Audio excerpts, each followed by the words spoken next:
Gracias por estar en sintonía. Teníamos ahorita una información por acá sobre el tema de la preocupación de empresarios y empresarios por la recuperación del dólar frente al peso. De hecho, ya habrá usted del lunes negro, del famoso lunes negro. La pregunta es, ¿qué pasa con los mercados internacionales y por qué cayeron las bolsas? Para que nos platique y nos dé el contexto de todo esto, le agradecemos a Jesús Villegas, comunicador, administrador especialista, pues que nos pueda compartir toda esta información. Jesús, como siempre, un placer saludarte. ¿Cómo estás? Igualmente, Miriam, un placer saludarte a ti y tu auditorio, aquí pendientes, como siempre, de tu espacio. No, gracias, por estar acá, siempre al pendiente y por atender estos llamados. Lunes negro. A ver, Jesús, cuéntanos qué pasó con los mercados internacionales, por qué cayeron las bolsas, por qué esto ha generado, pues tanta incertidumbre a nivel internacional. Así es, pues bueno, básicamente, fíjate, de pronto agosto se ha convertido ahí también históricamente, si vemos ahí un poquito de antecedentes, en un mes en el que de pronto han pasado este tipo de situaciones precisamente de incertidumbre en los mercados.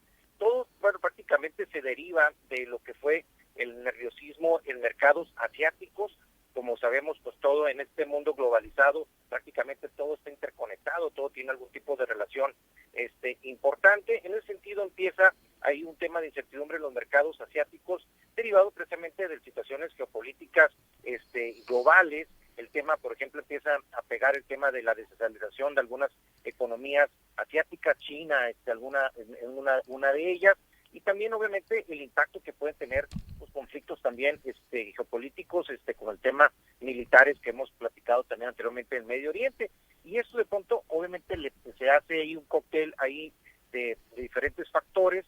Estados Unidos da a conocer también lo que fue prácticamente el dato de la generación de empleos del último trimestre, y en ese sentido el crecimiento de los empleos pues tiene una cantidad menor a la esperada. Esperaban alrededor de 30,000 empleos más a los que fueron anunciados, y en función de eso, bueno, empieza el nerviosismo en los mercados, empieza también el tema de la presión, del tema de la Reserva Federal, en este caso los Estados Unidos, que es la que de una u otra forma tiene la responsabilidad de fijar lo que es la tasa de interés de referencia para, en este caso, los Estados Unidos, similar a como se opera en este caso en el Banco de México. Y bueno, hay una presión hacia cuál es la tasa o cuál es el mejor, la mejor respuesta que puede dar la Reserva ante el tema de lo que es la demanda y la oferta y la demanda de la economía de los Estados Unidos.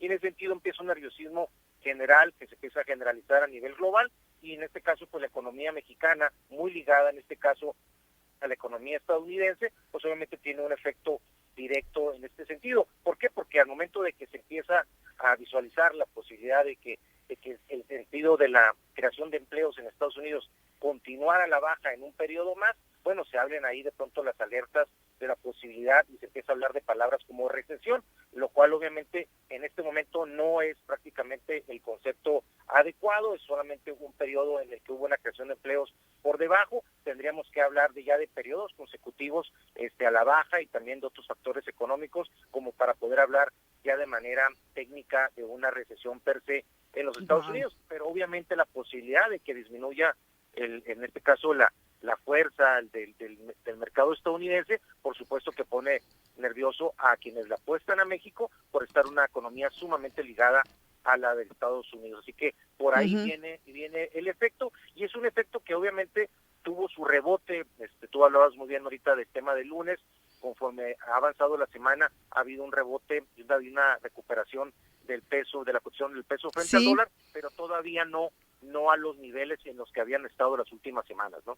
Sí, o sea, de momento pues estamos más o menos en una paridad entre los 19, 20 unidades por cada dólar, pero como comentas, ¿no? En otras épocas pues la paridad ha estado mucho más elevada, ¿no? Ahora, llama la atención también el tema de Japón, que pues en un inicio tuvo la peor caída, ¿no? En su historia también, o sea, decir una de las economías también más fuertes e importantes en el mundo.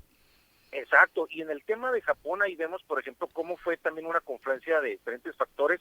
Hay, por ejemplo, la influencia también del sector tecnológico en las diferentes bolsas, también lo que son los inversionistas globales también ahí en el manejo que se le dio en este caso y el impacto en la bolsa de Japón.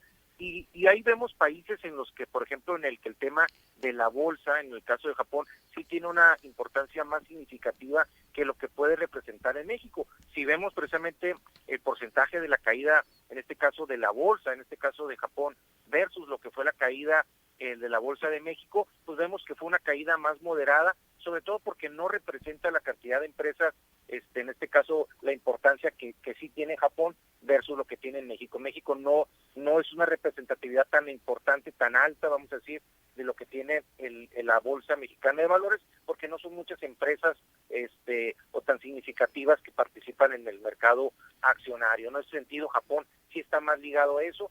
Como recordamos, el tema de quienes participan en las bolsas de valores en el mundo, pues son empresas que tienen una vocación de transparentar muy claramente todo lo que son sus elementos ahí financieros, todos los son los estados financieros y todo prácticamente toda su radiografía, para que los inversionistas puedan conocer cuál es el estado de salud, vamos a decir, de esas empresas. Tiene sentido en países como Japón, sí son muchas las empresas que participan, en México no es tanto, ¿no? Por lo tanto, ahí el impacto, vamos a decir, a nivel de bolsa, no fue tan importante y tan significativo en México como sí lo fue en Japón y en otros mercados bursátiles, ¿no? Decías ahorita que no estamos todavía hablando de recesión, sin embargo, ¿cómo ante este panorama actual, cómo deberían de responder las economías de los países?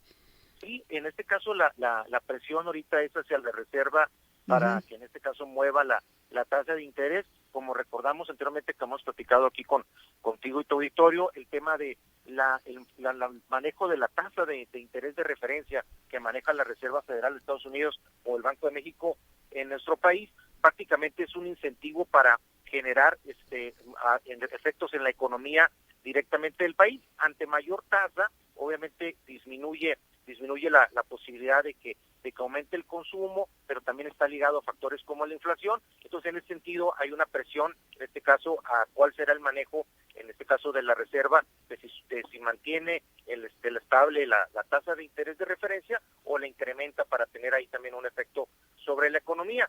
En el caso de México, también una afectación importante es en el sector exportador. Habíamos hablado también anteriormente que un dólar a la baja, como había estado también durante mucho tiempo, no era quizás la mejor noticia para el sector exportador mexicano, para el sector exportador nacional, pero sin embargo, el efecto colateral de eso, pues es también el incremento de todos aquellos productos que son importados en nuestro país, en este caso principalmente el tema de alimentos, ¿no? Que es un sector que al momento de que se incrementa el valor del dólar, pues sí hay productos que sufren ahí incrementos y que afecta también ahí la economía de las familias, ¿no? ¿Desde cuándo no vivíamos una situación así, con los mercados internacionales, con las caídas de bolsas y demás? ¿Desde cuándo no vivíamos algo así, Jesús? Pues prácticamente en el caso de lo que es la paridad del peso frente al dólar en México, estamos hablando de que teníamos más de 2-3 años que no teníamos ya niveles de los 19 prácticamente pegados a los 20.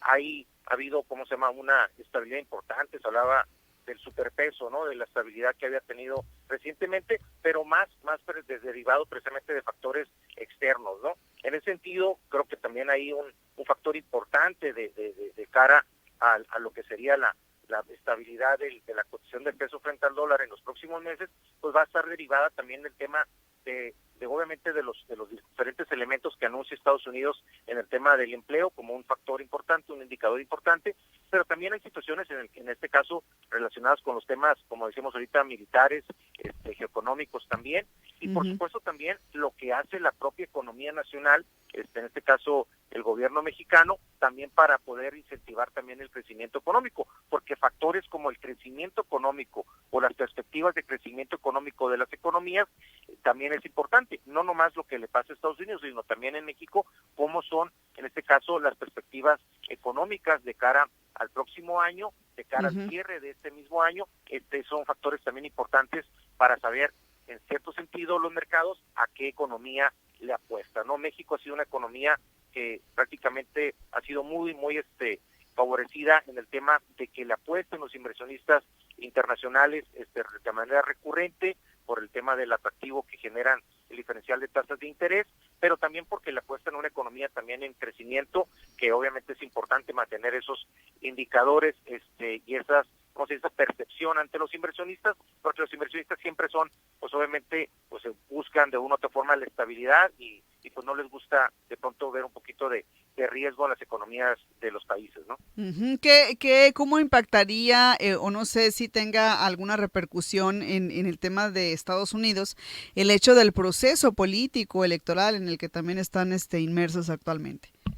Es un factor muy importante que tú mencionas, Nidia, porque prácticamente los diferentes actores políticos, en este caso pues Donald Trump, ya sumamente perfilado por el Partido Republicano, en Ujú. este caso la fórmula demócrata que está, pues que tiene una nueva integración, en este caso con Kamala Harris y con el nuevo, en este caso el nuevo integrante que buscaría ser su vicepresidente. En ese sentido, cada uno tiene su perspectiva sobre la economía, tienen algunos visos diferentes, es hacia qué incentivos van a generarle hacia lo que son las clases medias, a diferentes sectores económicos, y en función de eso, obviamente las perspectivas de cómo se ve la economía del país. Sí hay diferencias entre algunos de los elementos que ellos buscan incentivar en sus economías, y por supuesto que una vez que se definan más claramente, pues obviamente lo que serían las propuestas de materia económica de cada uno de los candidatos, pues en función de eso también es las perspectivas de los inversionistas una vez que gane uno de ellos, ¿no? Es prácticamente Ujú. importante ese sentido. Como un elemento importante a considerar es de que en el tema de económico, en el tema de perspectivas económicas o percepción económica, normalmente durante los últimos años los demócratas en este caso han tenido pues una mayor capacidad de tener financiamiento, de tener recaudación de fondos para su campaña, en vistos de que se ha visto como un poquito más estable el tema de su agenda económica. Biden en su momento tuvo muchísimo más recaudación de recursos para su campaña política contra Donald Trump, y en esta que sería en este caso la posibilidad de Kamala Harris de buscar la presidencia, también se avisora que los demócratas tienen también una mayor recaudación de recursos, pero no tan grande la diferencia como anteriormente, y eso puede ser un Ujú. indicador también importante de cómo perciben las posibilidades de crecimiento económico, desarrollo de la economía en función de cada partido que pueda llegar al poder, ¿no? Cómo está relacionado todo, ¿no? Sin duda alguna me parece muy interesante. Jesús, muchísimas gracias por